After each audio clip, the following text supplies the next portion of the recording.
Students, तो देखिए हमने तर्कशास्त्र के सैलोजिज्म के हमने क्वेश्चन किए थे। ठीक है, पार्ट 1 हमने किया था। तो अगर आपने पार्ट 1 नहीं देखा है तो पहले आप पार्ट 1 देख लें, उसके बाद आप पार्ट 2 देखें, क्योंकि जब आप पार्ट 1 देखेंगे तभी आपको अच्छे से पार्ट 2 समझ में आ जाएगी। आप अगर डायरेक्टली पार्ट 2 देखेंगे तो वो भी आपको समझ में आएगा, लेकिन 50% 70% समझ में आएगी, कुछ चीज़ें ऐसी है जो छूट जाएगी। तो मैं चाहती हूँ कि आपका एक भी कुछ भी पॉइंट 1% भी आपका ना छूटे। तो आप पहली क्लास जाके देखें, उसके बाद आप दूसरी क्लास देखें। ठीक है, तो आपको ज़्यादा अच्छे से समझ में आएगी। तो चलिए हम आज इसके क्वेश्चन को करते हैं। मैंने पहली क्लास में भी आपको बताया था कि तर्कशास्त्र के क्वेश्चन करने के लिए, कथन निष्कर्ष के क्वेश्चन करने के लिए हमें सबसे पहले डायग्राम को बनाना सीखना जरूरी होता है। तो हमने डायग्राम बनाना आपको फर्स्ट क्लास में सिखाया था, जिसका यूज़ हम लोग अभी करके और आगे के क्वेश्चन को हम लोग सॉल्व करेंगे। ठीक है, और एक बात और आप याद रखें कि आप जब भी क्लास करने बैठो तो आप नोट कॉपी और पेन लेके बैठो। और ये जो रीजनिंग के जो क्वेश्चन होते हैं ना, वो स्पेशली किसी एक एग्जाम के लिए आपका नहीं है। ये रीजनिंग के क्वेश्चन जो है वो आपके सभी एग्जाम में आएंगे, चाहे वो जीडी हो, चाहे एमटीएस हो, चाहे सीजीएल हो, चाहे सीपीओ हो, चाहे सीएसएचएल हो, चाहे दिल्ली पुलिस हो, चाहे आरआरबी हो या एनटीपीसी हो। मतलब कोई भी एग्जाम, अगर आप कॉम्पिटिटिव एग्जाम की तैयारी कर रहे हैं तो आपको रीजनिंग के क्वेश्चन इस तरह के देखने को ही मिलेंगे।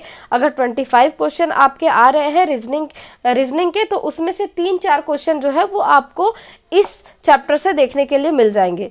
तो आप इस तरह के क्वेश्चन में बिल्कुल भी कंफ्यूज ना हो और इस तरह के क्वेश्चन को अच्छे से सॉल्व करें। इसे सॉल्व करने में भी ज़्यादा टाइम नहीं लगता है, लेकिन बच्चे क्या है, इस क्वेश्चन जो है वो थोड़ा लेंथी यानी लंबा थोड़ा लिखा हुआ रहता है, तो बच्चे इसे ही देख के डर जाते हैं। जो नए नए स्टूडेंट जिनका पहला अटैम्प्ट होता है या दूसरा अटैम्प्ट होता है, वो डर जाते हैं। ठीक है, तो आप इसे अच्छे से सीख के जाए ताकि आपको एग्जाम में 2 या 3 क्वेश्चन बिल्कुल भी ना छूटे इस तरह का।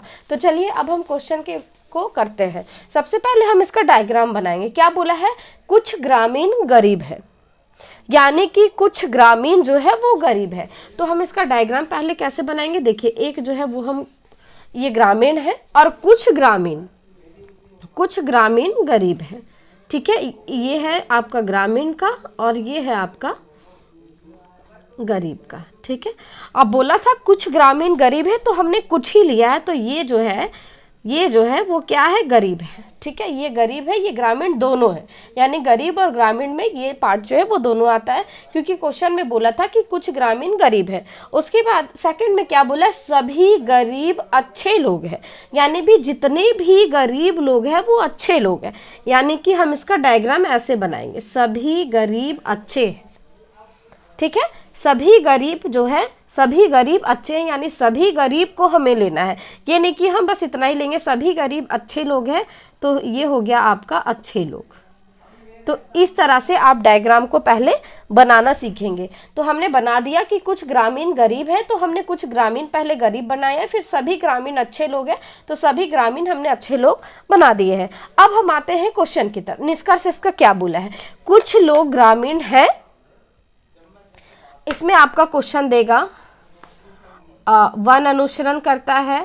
ठीक है, इस तरह के आपके ऑप्शन होते हैं, ये आपका ऑप्शन हो गया। ठीक है, ये आपका ऑप्शन होता है, वन अनुसरण करता है या फिर वन अनुसरण करता है या 2 अनुसरण करता है, ये मैं शॉर्ट में लिख रही हूँ, या 2 अनुसरण करता है या 1 और 2 दोनों अनुसरण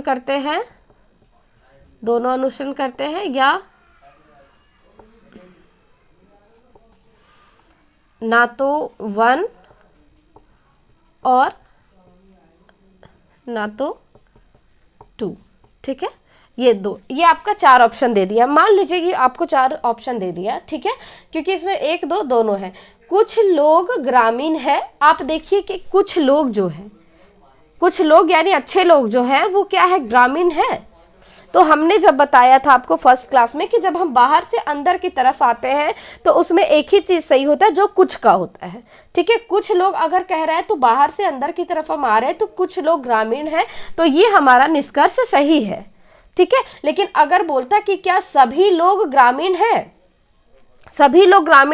तो वो सही नहीं होता, क्योंकि सभी लोग ग्रामीण नहीं हो सकते। मैंने आपको एक एग्जांपल से बताया था कि अगर दिल्ली भारत में है, लेकिन भारत जो है वो दिल्ली में नहीं है, तो ये इस तरह का मैंने आपको एग्जाम्पल दिया था और मैंने समझाया था, इसीलिए मैं आपसे कहती हूँ कि आप पहले पहली क्लास जाके देखें, तो आपको टाइम भी इसमें कम लगेगा समझने में और आप आसानी से समझ भी जाओगे। तो इस तरह से क्या है, कुछ लोग ग्रामीण है, तो कुछ लोग ग्रामीण है, तो हाँ है, कोई भी ग्रामीण अच्छे नहीं है, कोई भी ग्रामीण जो है वो अच्छे लोग नहीं है, ऐसा क्वेश्चन में कह रहा है। कोई भी ग्रामीण जो है वो अच्छा नहीं है, कैसे नहीं है, कोई भी ग्रामीण अच्छा नहीं है, तो ग्रामीण अच्छे लोग तो यहाँ पे इसके अंदर आ रहा है ना, यानी कोई भी बोला है तो कोई भी यानी कुछ तो आ रहा है।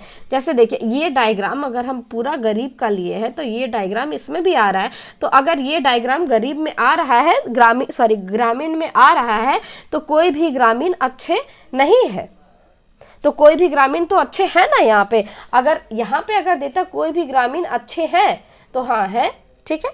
कोई भी ग्रामीण अच्छे नहीं है तो इसमें क्या हो जाएगा, कोई भी ग्रामीण अच्छे हैं, ठीक है। कोई भी ग्रामीण अच्छे हैं, तो ये आपका ऑप्शन जो है वो क्या हो गया, गलत हो गया, क्योंकि कोई भी ग्रामीण जो है वो अच्छे हैं, यानी कि कुछ ग्रामीण अच्छे हैं, तो इसीलिए ये आपका ऑप्शन गलत हो गया और ये आपका यानी कि केवल ऑप्शन 1 जो है वो आपका अनुसरण करता है, ठीक है। इस तरह से आपका, मैं हर क्वेश्चन में आपको ऑप्शन से नहीं बताऊंगी क्योंकि आपको बस डायग्राम समझना है और इसको बनाना है, ठीक है। तो आपको ये क्वेश्चन समझ में आ गई होगी। तो अब हम चलते हैं नेक्स्ट क्वेश्चन की तरफ। आपका नेक्स्ट क्वेश्चन क्या है वो देखते हैं।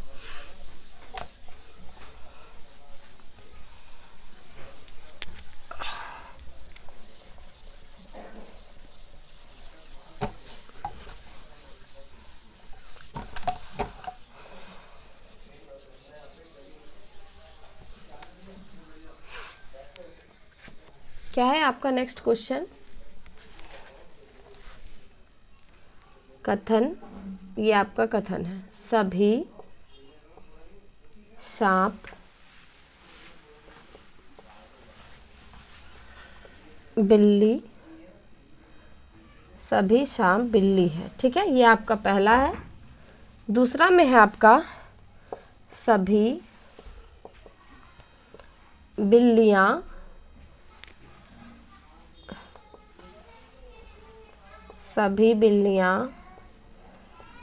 मेंढक है, ठीक है, सभी बिल्लियां मेंढक हैं।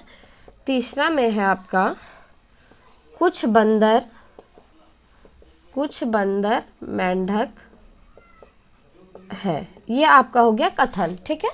कथन के अनुसार जब भी हम डायग्राम बनाते हैं तो कथन के अनुसार बनाते हैं, ठीक है, फिर उससे हम उसका निष्कर्ष देखते हैं। अब है निष्कर्ष। निष्कर्ष में क्या है, कुछ मेंढक, पहला निष्कर्ष है कुछ मेंढक सांप है, ये आपका है, ठीक है, कुछ मेंढक सांप है। दूसरा में है सभी बिल्लियां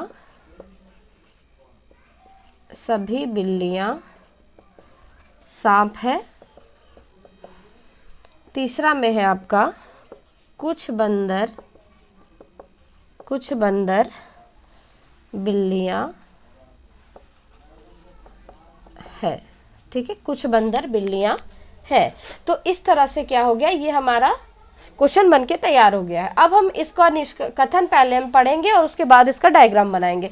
सभी सांप बिल्ली है, ठीक है, यानी कि सभी सांप जो है, ये आपका सांप हो गया, सभी सांप जो है वो क्या है, बिल्ली है, सभी सांप बिल्ली है, यानी बिल्ली जो है वो बाहर है और सांप अंदर है, सभी सांप बिल्ली है, ठीक है। उसके बाद क्या बोला है, सभी बिल्लियां मेंढक है, यानी ये सभी बिल्लियां जो है वो क्या है, वो मेंढक है, ठीक है, मेंढक है।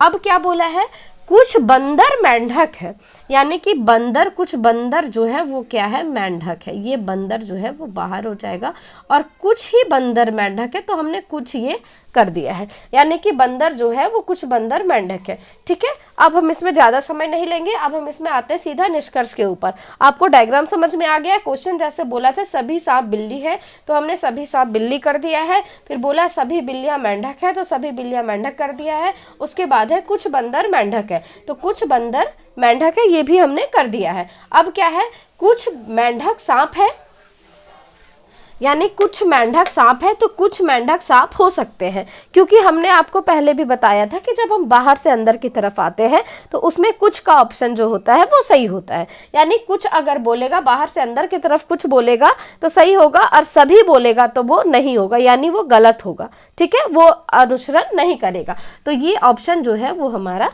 सही है, पहला सही है। सभी बिल्लियां सांप है। अब देखिए, क्या सभी बिल्लियां सांप है? सभी बिल्लियां सांप हो सकती है?